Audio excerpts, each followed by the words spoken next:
తెలుగులో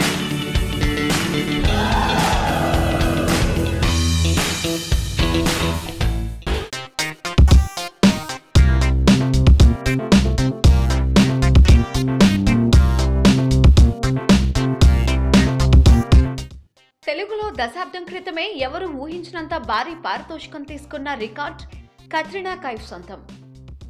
వెంకటేష్ హీరోగా నటించిన మల్లీశ్వరి సినిమాలో హీరోయిన్ గా నటించిన కత్రినా ఆ తర్వాత బాలకృష్ణ హీరోగా నటించిన అల్లరిపిడుగు సినిమాలోనూ ఆడిపాడింది. ఆ తర్వాత అమ్మడు బాలీవుడ్ లోనే బిజీ కావడంతో మళ్లీ దక్షిణాది వైపు చూడలేదు. అయితే తాజాగా ఈ అందాల భామ బాహుబలి హీరో ప్రభాస్ పై కన్నేసిందని గుసగుసలు వినిపిస్తున్నాయి.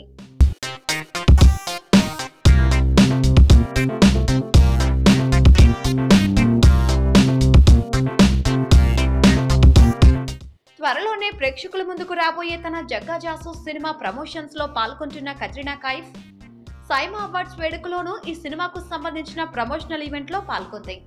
ఈ కార్యక్రమంలోనే పాల్గొన్న కత్రినా మళ్లీ అవకాశం వస్తే దక్షిణాదిలో ఎవరు సరసన నటిస్తారనే ప్రశ్నకు ఏమాత్రం తడుముకోకుండా సమాధానం చెప్పేసింది.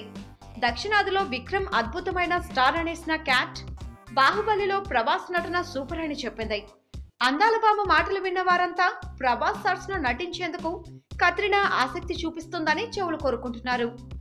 అయితే గతంలో సాహోలో నటించేందుకు భారీ రెమ్యునరేషన్ అడిగినట్టు వార్తల్లో నిలిచిన కత్రినా ఇప్పుడు ఇలాంటి కమెంట్స్ ఎందుకు చేస్తుందో చాలా మందికి అర్థం కావడం లేదు.